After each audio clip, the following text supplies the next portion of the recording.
Let me just record this again.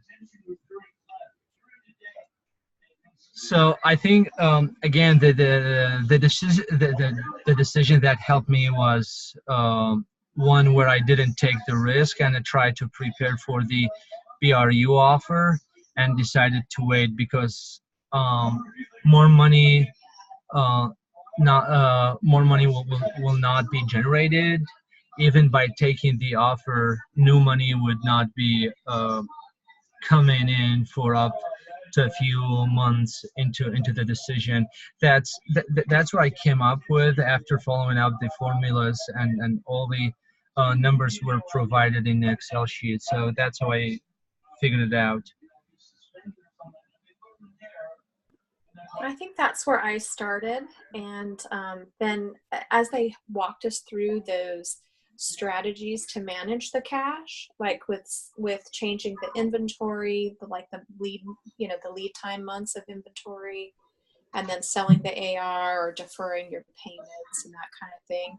I think that's what helped me to see that, hey, this is manageable, but it's something that you have to go into it, projecting and understanding, where the, where your deficit might be coming, before you can become cash solvent again, and deploy some of these strategies if they're available to you. So that's what I did. I mean, I dialed back the inventory from 3 months to 2, and that helped.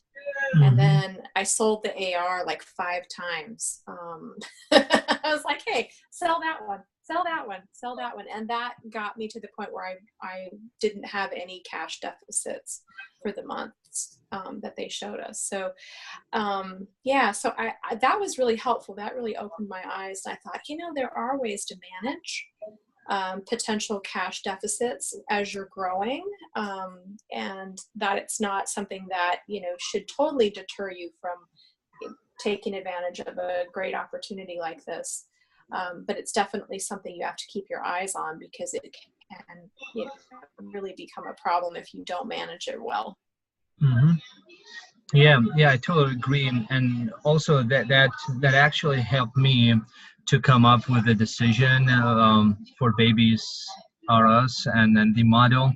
I think after doing all this, the model shows that by making the decision to wait, the company will have will still have money to continue operating with and further work on the product and perfect the product for later leases.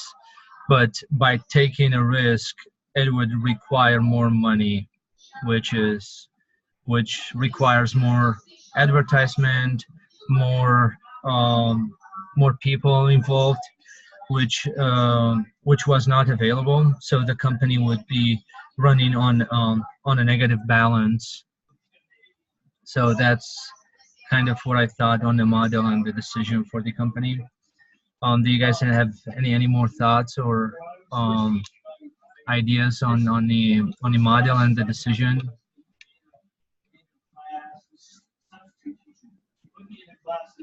I think we're good. Yeah. All right. So here's like additional questions. Once everyone has responded to the question without help from anyone else, compare answers. Discuss until the group settle on a single response. Discuss as a group what strategies have we seen that flatten or lengthen the cash flow curve. Specifically, try to draw the cash flow curves for Dr. Johnson's products. He rent the Runway and Dropbox as they were described in the cases. Just make a rough guesses so as to the shapes for each of these cash flow curves. So I think again, comparing to Dr. Johnson's product, the company which I think he had the toothbrush or the toothpaste, something like that, which I remember his product was needed by people, and he was able like to go into bigger markets, and his company was growing really fast. So I think that's a lot different than with this case. Um, so I think um, the what's right. So the cash flows will be a lot less with what we are dealing with the company.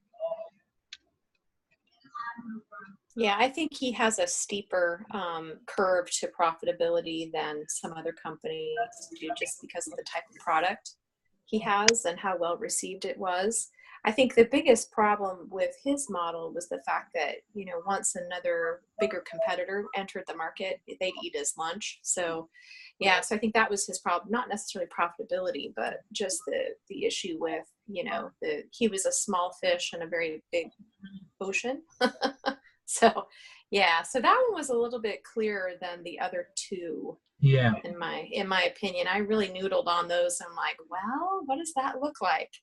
And yeah, just trying to understand the whole concept of the curve.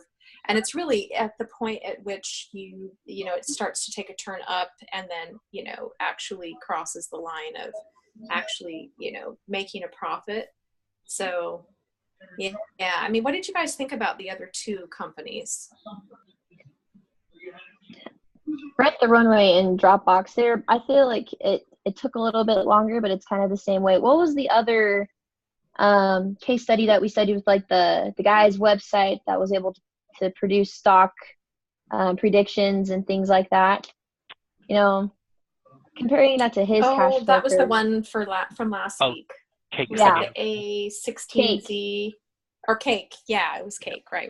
Cake. Like comparing it to that, completely different cash flow model where they were just, tanking the whole time, and it was going the opposite direction. It was going down. Rent the Runway, Dropbox are a little bit more tougher to. Right. Yeah. Can you guys hear me okay? It says my internet is unstable. Okay. Breaking up a little bit, but sorry. But anyway, yeah, it's interesting to compare the one that was completely tanking compared to Rent the Runway and Dropbox and Dr. John's, which I feel like they all kind of had a normal cash flow curve. I mean, it might have taken a few more months or a few less months or maybe even year, like here and there, but overall I can't really think of like a massive difference. So yeah, I agree. That's why I was having a hard time distinguishing, what would be different between those different companies. And didn't they ask us a question specific to Rent the Runway about a different model and how it would have impacted? But I'm getting ahead. Forgive me. We'll go to B. I'm getting ahead. Let's go to B. Okay.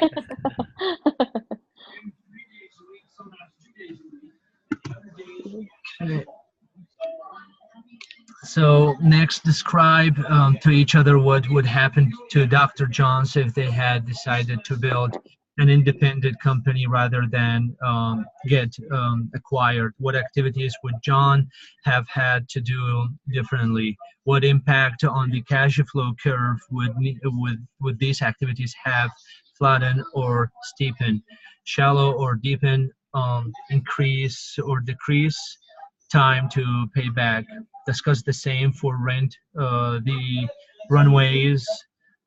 If the founders of RTR had been able to convince the dress designer to retain ownership of the dresses, that impact would that have had on RTR's cash flow curve? Flatten or steepen?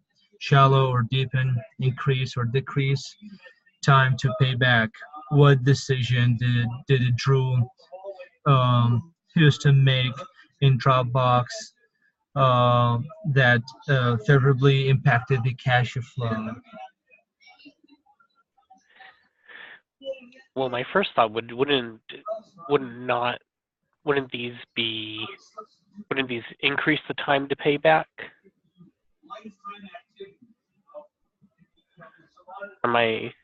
Say it again. I was thinking that these would increase the impact would increase the time to pay back because of being an independent company. Yeah. Oh yeah, absolutely. I I mean, think just the so. fact, yeah, the difference between being acquired and getting your money out of the company and walking away versus continuing on with your business model and having to borrow and scale up and borrow again and scale up. Yeah, Yeah. certainly would have taken him longer. I guess I'm a little Definitely. confused on how that actually shapes the curve, but yeah, Same. I would have thought that it would have increased the time to pay back. Hmm. If that increases, would it flatten just because it takes longer? Yeah, Like it's just it's more of a not as steep, steady. right? Yeah, It's I would not assume as it would steep. flatten by increasing the time to pay back.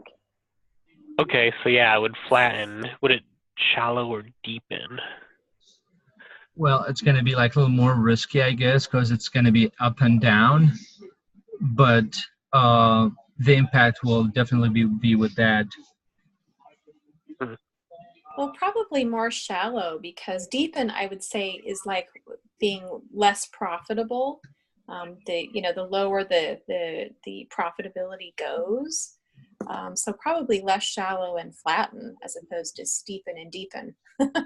So That makes sense. if that makes sense. I mean, if you're thinking about it, just, I wish they would have given us a tool that would have allowed I kept looking for something when we, plugged in those changes to the different metrics. I was looking for, well, where's the curve that we can see how the curve moves with this too. I was looking for that and didn't find it. So yeah, but that's kind of what I was thinking. I mean, it's either flattened and shallow or steep and deep, where you've got a deep, you've gone really, low, and you're not generating much revenue or much profit at all, and then you head up from there. So yeah, just trying to conceptualize that. Hmm. Mm. So I think that's all for the discussion for this specific case. Um, so I think there was an assignment where we had to type, I think, 2 different questions. So that's the discussion and group discussion where we're gonna submit our link.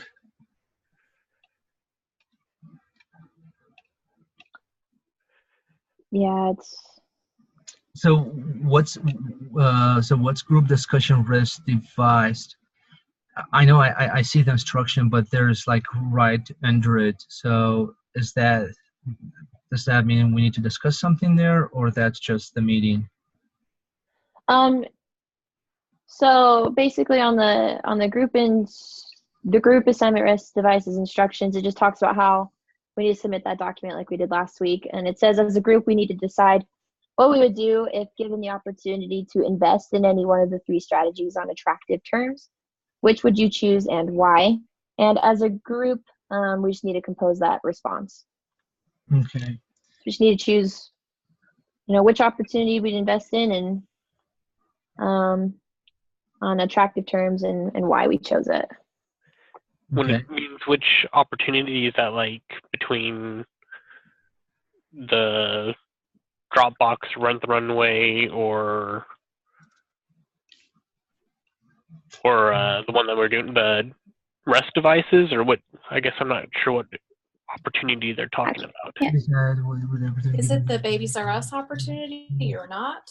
I think, yeah, I think it refers back to the REST Do you think devices. Yes, I think it's the that babies it's for this week? are us. Yes.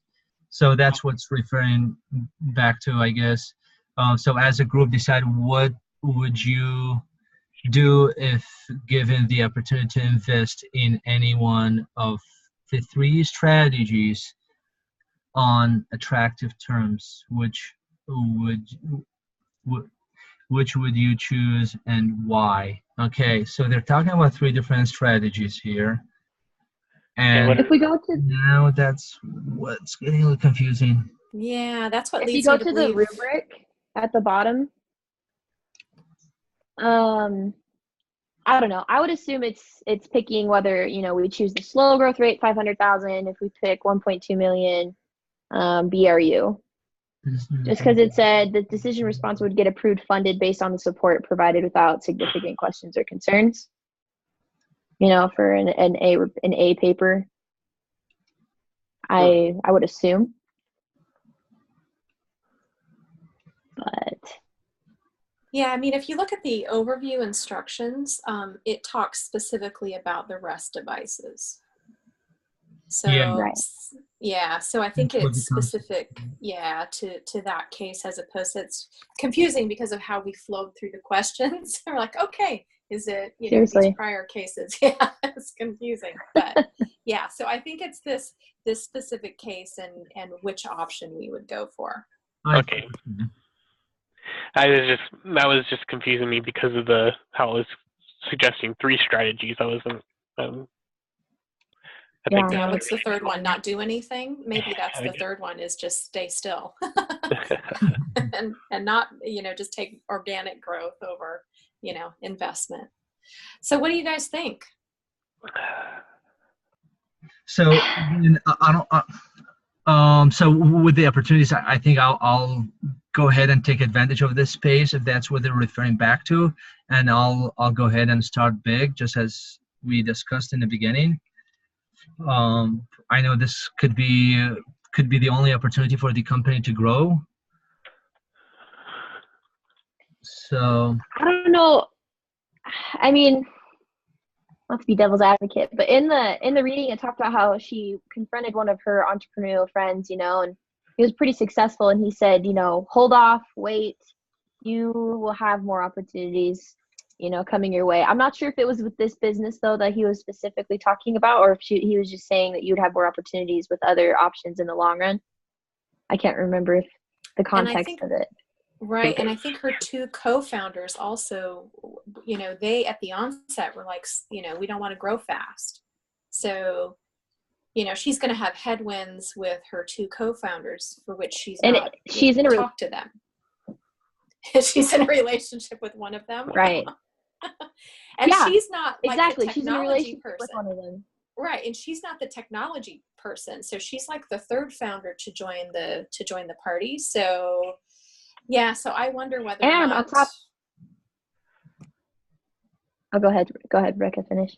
Yeah, I just wonder whether or not they're going to say, well, we told you this is the way we wanted to go about it, and whether or not she's going to have a hard time getting buy-in from the other 2 founders. But I mean, if they think that this is like their one big chance, I think, that it's one of those things where it's like, you pass this by. I mean, what would the next best thing be? Like Walmart, and Walmart's still in business, whereas Babies R Us is not. I mean, hindsight being 2020. So Exactly. I read this and I was like, oh, Babies R Us isn't even around anymore. So, I mean, this is That's like the the ironic largest. Yeah, this is like the largest like niche retailer. I was thinking, why don't you just do Amazon? People sell stuff on Amazon all the time. Right. Then you don't have. Yeah. Right. And she said as well, like, if the relationship went south with her co-founder, she'd duck out. She'd be out anyway, Yeah, so I just bad. Yeah, like their founders wouldn't even be the original founders anymore because of a romantic relationship. And sometimes those things go south, especially to have a business partner be, I don't know, it'd be rough. So before we do this, is anybody typing, or did you want me to type it out? I actually started typing it out. I shared my screen, so can you see the Word document? Oh, now I can see it. Yeah, I had it like down on there. I didn't see it, but now I see it. I was just gonna do some bullet points and then type it up when I get home. But I mean, I think slow growth would be the best option at this point. I put it in my Excel spreadsheet that slow growth would be the best option, just because, less risk. We kind of talked about the outlying factors of, ironically, Babies R Us isn't even in business anymore. Like, they need to look into the future of that company for sure before they invest so much into it, Yeah, and my problem with the fact that I just don't know that their technology is where it needs to be to do a launch of that size, because if they get a bad reputation because reviews are everything.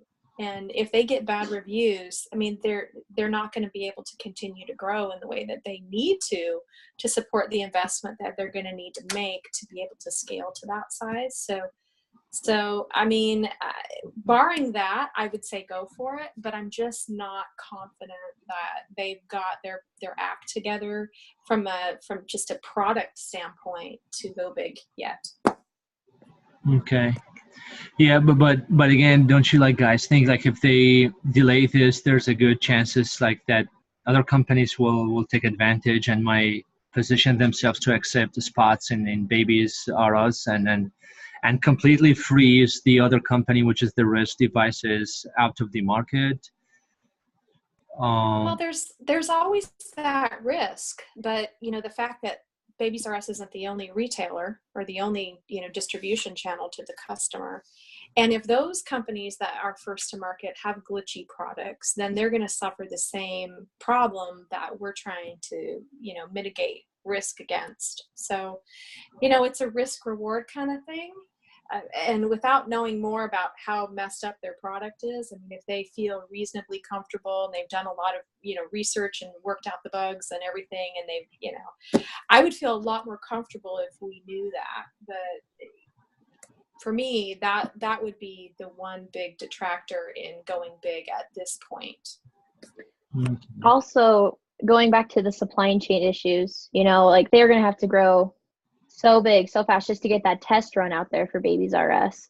It wasn't even a done deal contract type of thing. They were going to have to produce a lot of those baby monitors in order to even get on the shelves in 26 stores, something like that. I think it is 28. Yeah. 28, something like that. 20 some odd, yeah. They're not even going nationwide, and they're going to have to really up their production in order to meet that. Right. So I agree with you. The tech isn't where it needs to be. They don't have the capacity or the resources quite yet to even produce that much. And they might exhaust themselves. Right. And that retailer's not the only fish in the pond. I mean, if they were to get in with Walmart or Target, I mean, or Amazon, the fact that Babies R Us is gone, it gives us perspective, kind of hindsight 2020, that, they're not the only retailer out there. But to be first to market is an important thing because, I mean, a baby monitor is something you buy once. It's not something that like diapers that you continue to buy over and over. It's a one-time purchase. So, and the fact that they're going to need to, do the refills and stuff. I mean, so you really want to be, top of the market, but is first to market really the position that they want to be in if they're not really 100% sure or 90% sure that their project or their product isn't going to glitch. Right. Yeah. I mean, again, for this type of a product, I think the opportunity with Babies R Us, I would think it's the only chance for them, because I mean, where else would they go if they don't go to Babies R Us and take advantage of that opportunity? I mean, I know that any business would be a risky business. It just depends how you deal with it and how much risk you're trying to take. I mean, but again, every company should have a goal. I mean, if not with Babies R Us, that's the biggest market for what they're selling. I mean, what's their goal going to be?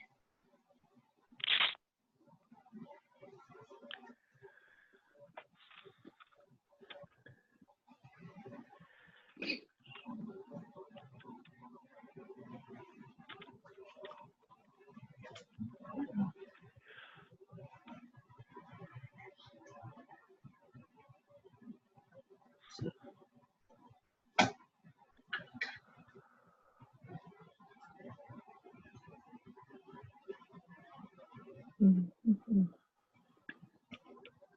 It's all food for thought.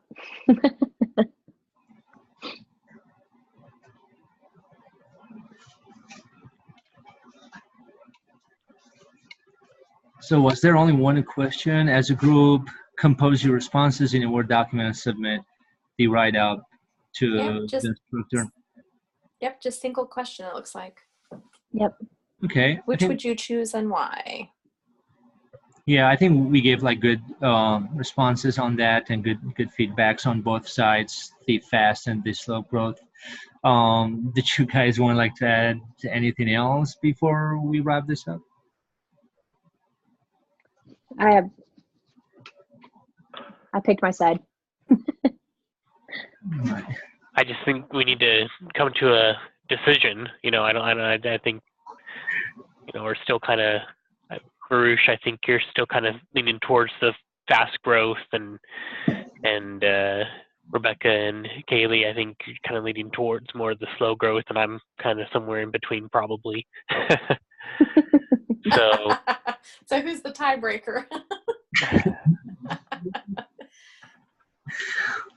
Well,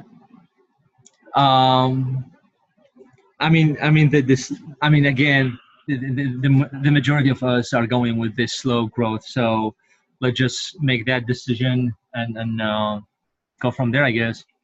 okay. I'll write something up and put it in a Google Doc like you did last time, Kaylee. Okay. Sounds good. All right. And so All am right. am I hosting next week? I think I am. I think I'm the next up. All right. Probably. Okay. All right. Well, I'll send out a link to everybody Thursday. Sounds great. Well, thanks Okay. for being here and All helping right. understand the case. Yeah, thanks everyone for the great discussion. This was really, really helpful because it was confusing this week. Yeah. Spreadsheet. Yeah. It was I'm like, hard. what the heck is Definitely. this? I appreciate all your explanations on the Excel document. That really helped me out. Yeah. Yeah. Well, Yeah. thanks everyone. All Online is right. hard without an instructor, so Yeah, especially when you for get real, these it was cryptic good. worksheets to work with, and it's like, All what? right. Hopefully, Okay, no more thanks, Excel guys. sheets. Yeah. See Thanks you. for talking to me. Thanks, guys. Bye. Bye. Bye.